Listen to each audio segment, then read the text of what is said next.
Welcome to this course on accounting. Module 1. What is accounting? Well, accounting consists of three basic activities. Accounting identifies business activity, records those activities, and communicates these economic events to people who would be interested in what's going on with that company. Now, there are three activities that you must perform. 1, identify. 2, record. 3, classify. The accounting process includes the bookkeeping function, which means we identify selected economic events, which we call them transactions. We learn in this course how to record and classify and summarize those transactions in order to prepare some accounting reports, balance sheet and income statement, for example, for people who are outside the business. Now, who uses this accounting data? Well, there are two types or category of users. There's the internal users. People in the marketing department want to know how well we're doing. In the finance department, human resource department. Management in general wants to know how we are doing, keeping score. That's what accounting is doing. There are also external users, people who invest in the company. They have bought shares, or people who have lent money to the company. They are called creditors. They too are very interested in what is going on inside that company, and they use the accounting data produced by that company. Now, this accounting course is teaching you what the language of business is all about. You must understand the terms that business people use. You probably are aware that business people talk often among themselves using different words that you've not, different from words that you understand. Where does this all come from? It comes from the accounting profession. Why are these words different? Well, because they're not English. They were originally 500 years ago Old Italian. Why? Because the father of accounting was a monk called Lucio Pacioli, and he published the first accounting textbook, and the year was 1494. He was keeping the books for Venetian merchants, and he developed this system. He published this system. He described how you use journals and ledgers. He talked about assets and liabilities and capital, income and expenses. And he summarized it all in what was called a balance sheet and an income statement. Now, the way he did it 500 years ago, and the terms he used, he wrote it in the Venetian, the language spoken at that time. So these words come from 500 years back, and they form most of the language that business people will talk about.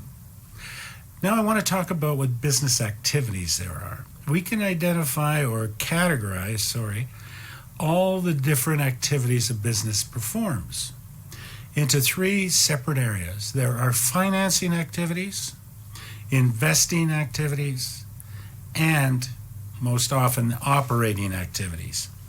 And the accounting information system that you will learn keeps track of the results of each of these activities. Now pay attention to the language here. Financing activities. There are only two ways that you bring money into the company.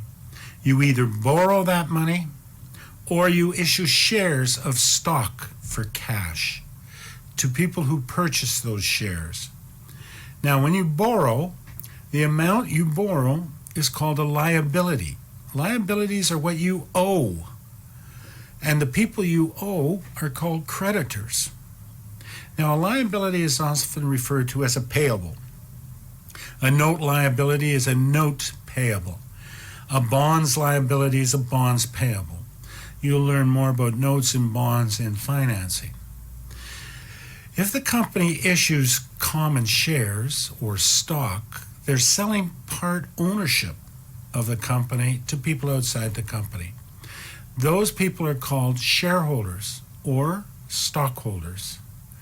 And when the company earns a profit, it returns some of the profit to the shareholders. When it does that, that return to the shareholders is called a dividend. Now, investing activities refers to when the company buys or sells assets, purchases the resources that companies need. That resources such as computers, delivery trucks, furniture. These are called assets. Assets are resources that the company will use up in making the revenue or generating the revenue that they are doing. They generate that through performing a product or service, and it uses up those assets in producing what's called revenue. Now, revenue is the money that is earned from the sales of or service.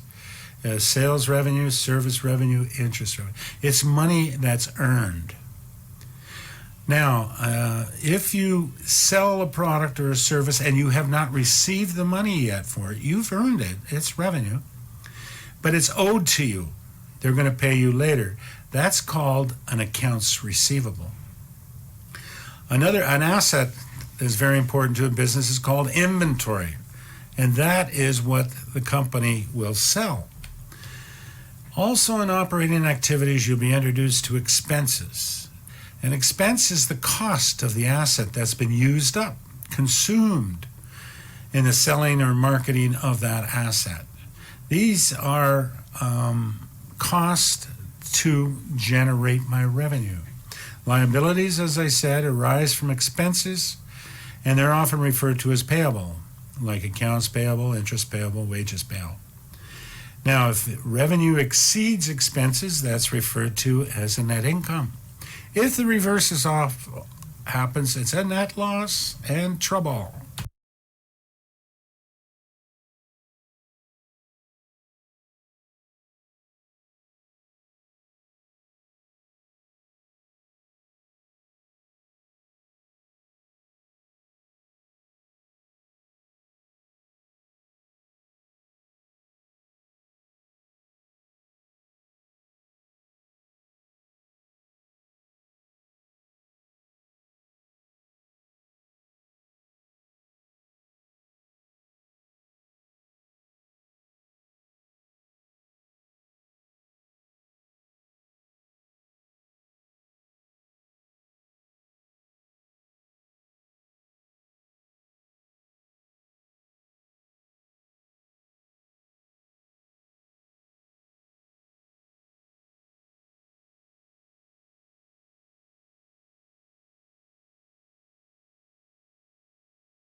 Accounting, you must realize, is governed by a lot of rules and regulations. We call them standards, accounting standards. And we have two major accounting standard boards. One is the International Accounting Standing Board, and the other is FASB, which is more like the American Financial Accounting Standard Boards.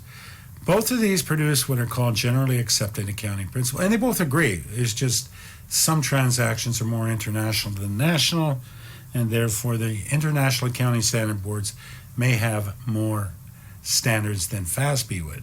But nevertheless, we are only talking about the basic accounting standards here. But some of them you must become very familiar with. First of all, the measurement principles. We are going to record, we're going to measure what the assets we purchased and all of that at the cost that we paid for them. So when you see an asset on the balance sheet of a financial statement, that's what they paid for it. They could have bought it 50 years ago. It has no relevance to what it's worth today. What it's worth today is called market value. You don't have market value on the balance sheet of any company. You have historical cost, what they paid for that asset. And these assets are presented at their fair value. That is what we paid for them, or if we have to settle a liability, what we think we'd have to pay. These costs have to be presented faithfully, and they are the two primary qualities for accounting information. Relevant, it has to be relevant to you as a decision maker, and they have to be faithfully presented. There are some assumptions here too. There's the monetary unit assumption. Requires that a company include in the accounting record only the data expressed in money. We use a common currency through it. Now it could be, a dollar, it could be euro, it could be pounds, but it's a monetary unit. And we assume the entity principle. We call it the economic entity principle or the business entity principle. Requires that the activities of the entity be kept separate and distinct from the activities of its owner and all other economic entities. That is, the ownership of these companies, and there are three types of ownership: proprietorship, partnership, and corporation. And keep in mind, the entity concept is that we are going to be recording the transaction of that business, not the business owner, the business. Now, there are three types of business. There's the sole proprietor. That is one person who owns the business. He's often the manager. He receives all the profits. He suffers any of the losses. The assets of the business are his assets. But the debts or the liabilities, what he owes the people, the business owes, he has to pay if the business cannot pay it. So that's the risk you run as a proprietorship. If you are in a loss position, the people who are owed money by the business can take your personal assets. A partnership is two people or more, often in a service type business like accounting or lawyers. Generally, unlimited personal liability, but it has to have a partnership agreement. But again, it's like the sole proprietor. If there are debts of the partnership that haven't been paid, those who are owed money, the creditors, can come after the assets of the partners. Now, compare that to the corporation. This is the most often type of company you will find.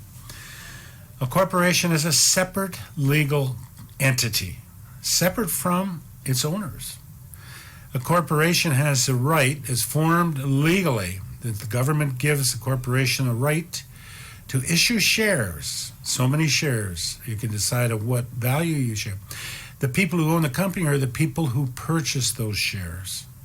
Now, the owners of the company cannot be sued by the creditors of the company. If the company is in a loss position, loses money, and owes a lot of people money, the people it owes money to cannot come and request money from the owners. If you buy a share in the company, you will only lose the amount of the share you purchased. So if you're going to lend money to a company, or lend money to a business or become a creditor of business, you must be aware of what kind of form that business is. If it's a company, then you cannot go after the owners. And you will know a company because it'll have in the name either LLC for limited liability company, or it might be ABC Corp instead of ABC LLC. It might be ABC Inc., INC. When you see those letters in a company's name, you know that that company is a corporation. Now, lastly, there are three types of companies. You're going to learn to do, first of all, the transactions of a service company. They perform a service, and that's how they earn their revenue. The transactions are a lot simpler than the transactions for a merchandising company. Now, at the end of this course, you'll be learning about a merchandising company. A merchandising company sells merchandise, which they did not produce. They purchased themselves from a manufacturer or another supplier.